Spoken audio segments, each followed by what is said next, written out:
Do you plan on ramping up or does the administration plan on ramping up deportations to El Salvador? And how many people do you want El Salvador to take for dinner?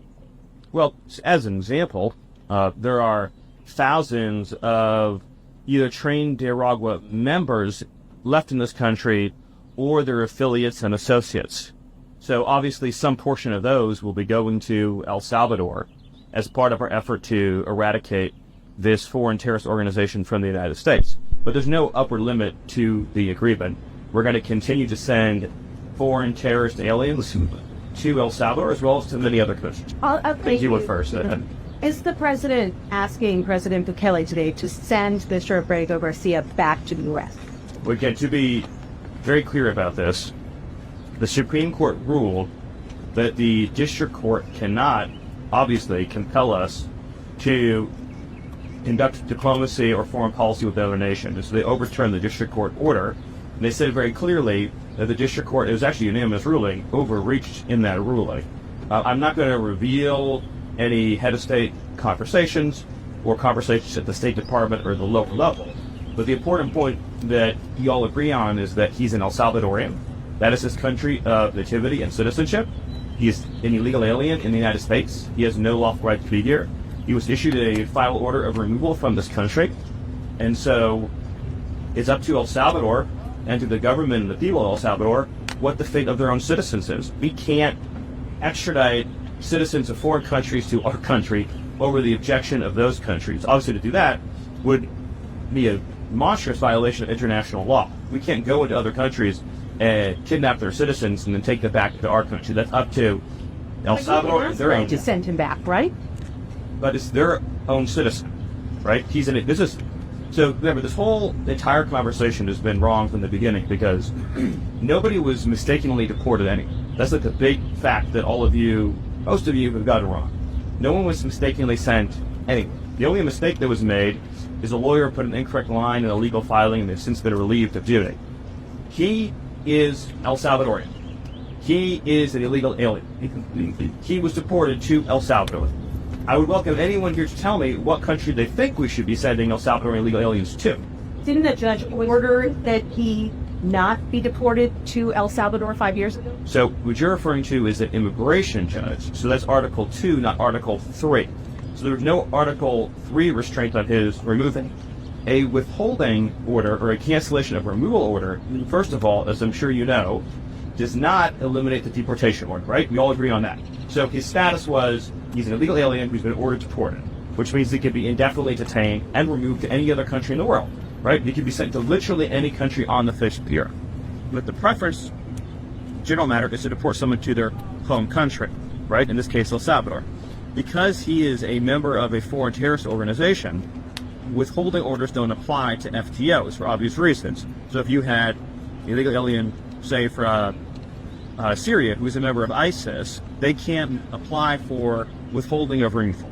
So that principle applies here. Furthermore, the gang that he said was going to persecute him, so this theory that he's an MS-13 and there's this rival gang, the 18th Street gang, doesn't exist anymore in El Salvador. So the entire concept is false. But again, when the media talks about the idea that there was a mistaken removal, it implies to, I think, a normal listener, the wrong person was sent somewhere. He's an illegal alien from El Salvador. Where was he sent? To El Salvador.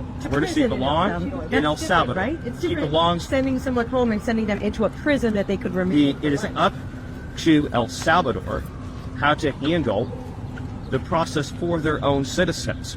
Again, what you seem to be asking us to do is to change the government and the laws of El Salvador. So if we deport somebody back to, for example, Syria, should we be closely involved on a day-to-day basis with the Syrian government, detailing that person's life and future? If we deport, say, 100,000 people back to Haiti, should we open a case file on each of those 100,000 people and ask every day, what's their housing situation? What's their healthcare situation? What might they need?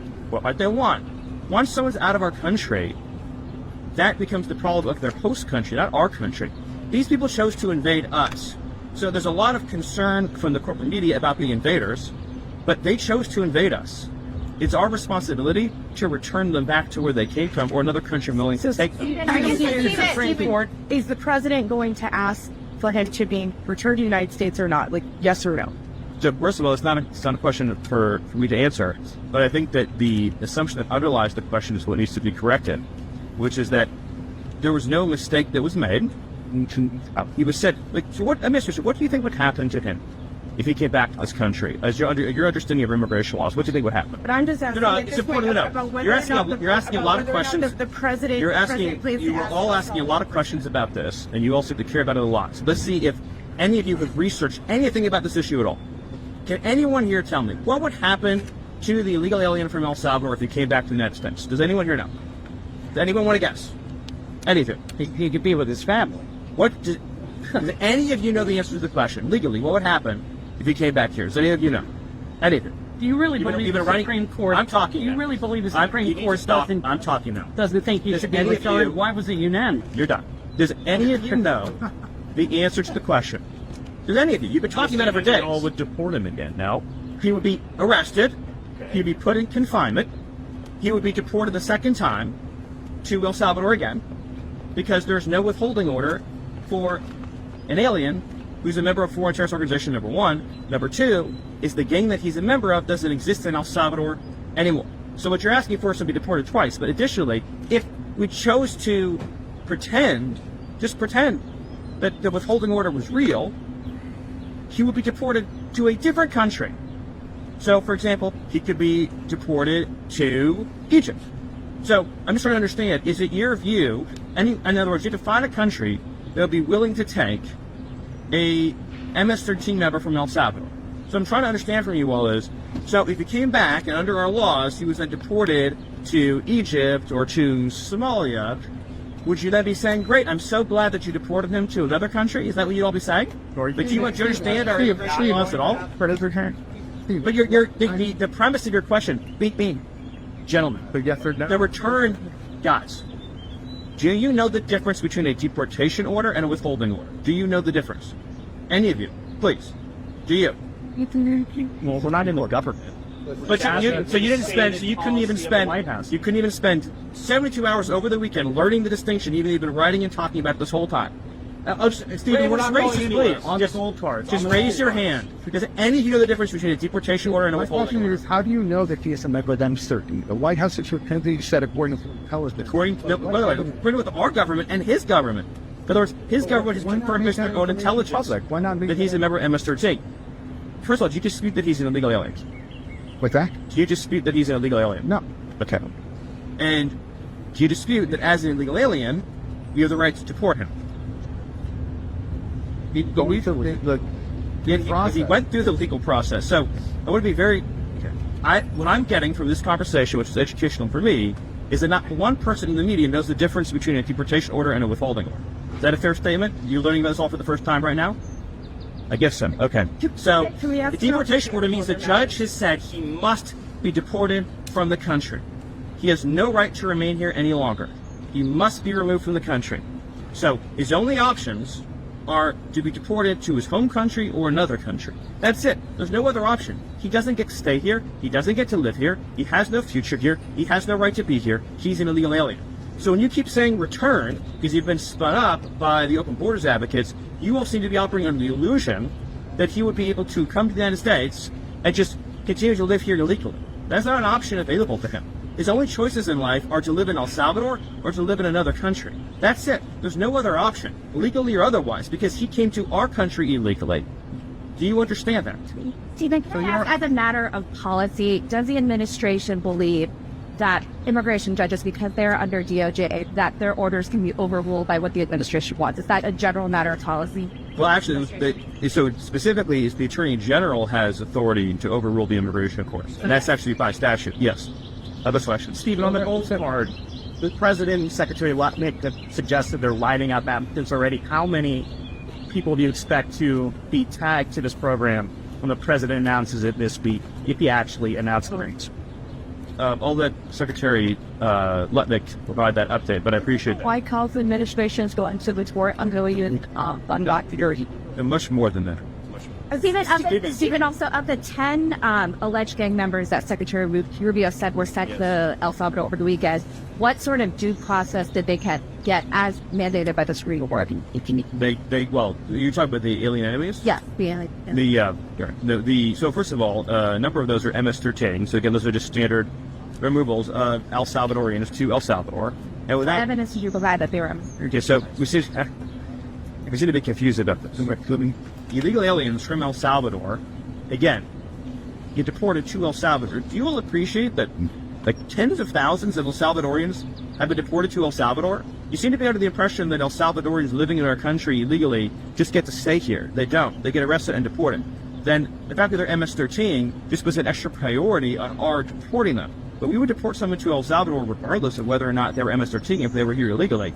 That's just an extra, because the priority on public safety threats, we're emphasizing the removals of gang members, in this case, for a terrorist organization, gang members.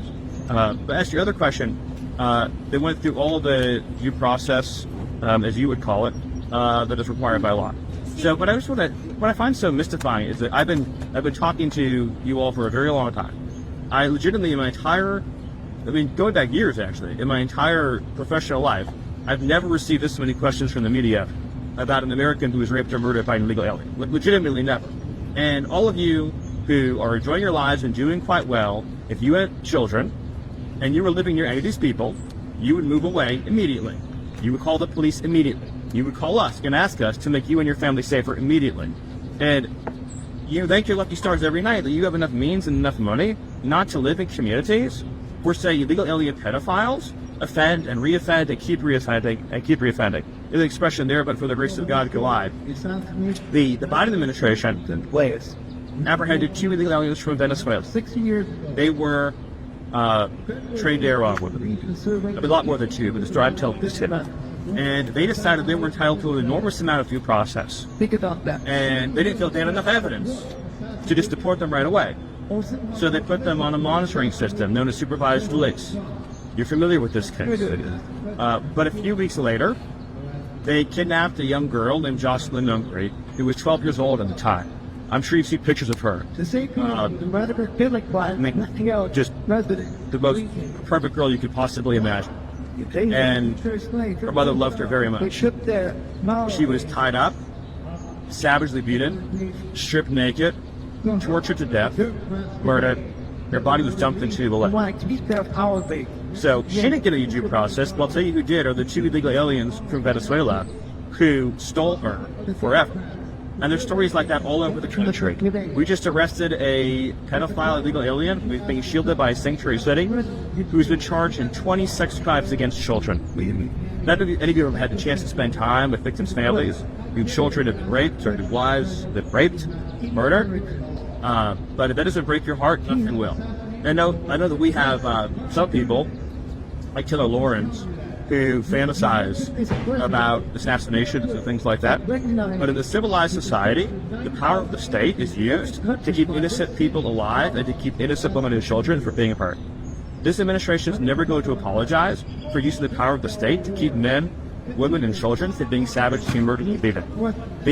If we release known and suspected MS-13 and trained to Uruguay, and then there's another Jocelyn Nungri, then whose responsibility is that going to be? You think that we're going to sit around wringing our hands, wondering if, maybe we should, release this person, give them a little bit of extra time, give them a little bit of extra chance to plead their case, and then what? They kidnap somebody, they slit their throat, they shoot them in the head, and we say, well, at least the illegal alien got due process. They're here illegally. The only place that they deserve to go is to some country other than our country. And it's not a statistic. These are real lives. These are real families. There's whole neighborhoods in Los Angeles controlled by illegal alien Mexican street gangs. Entire neighborhoods where you have to live in fear because of individuals here illegally engaged in extortion and crime. Not to mention the fentanyl. You have cartels that have functional control over the entire northern territory in Mexico who are pumping fentanyl, lacing our drugs with this chemical. Children are ending up dead. They're going out to a weekend party. They think they're taking something safe, and they get a heart attack and they die by the thousands. So we're not going to apologize for doing something about that. And I just wish we lived in a country where the media gave to 1/10 a damn as much about Americans who were murdered and brutalized and savagely killed, beaten to death, as they did about whether illegal aliens that we all agree are illegal aliens should get 1 million days in court and 1 million trials and 1 million this and 1 million that. There's 15 million illegal aliens that violate into the country. If every one of them got the trial that you're asking for, it would take us centuries to remove them. Centuries. We'd be talking about this in 300-400 years. Their great-great-great-grandchildren would be the ones representing them in court. That's how long it would take. Illegal aliens who come to our country have to be removed, and they have to be removed quickly, and that is an essential component of having something that we like to call a country. One last question. On the matter of visa restrictions, the president on his first day, the president on his first day in office signed an executive order calling on his administration, the Department of Homeland Security, State Department, DNI, to come up with a list of countries that did meet the United States' vetting standards and to potentially put full or partial visa restrictions upon those countries. I just want to know what is the status of that report that was due to the administration last month? You have a list of countries. So the State Department has done the work that you're describing. It's currently going through the standard review process. I don't have any update beyond that, but I mean, you're correct in your statement that this was a product that was called for at the beginning of the administration, and it's being worked on, and have a further update pretty soon. Last question. If I may, first, Trump continues to say that one of the best arguments for sending undocumented criminals in El Salvador is cost. When it comes to this White House considering sending U.S. citizens back to El Salvador because of being criminals, is that the same argument? So the El Salvadorian deportation program is for illegal aliens, but I would also say that on the cost point, what we're referring to is the fact that long-term incarceration in the United States, probably costs like 100x what it costs to send somebody to El Salvador. So that's in other words, if an illegal alien commits a crime in this country and then has to go into our judicial penal system, I don't know the exact numbers, and I'm assuming it's probably 100x cost. But I'll just close by saying the amount of lives that we've saved since we showed up by shutting down the border, since President Trump issued his executive orders and began deporting criminals, is already in the thousands.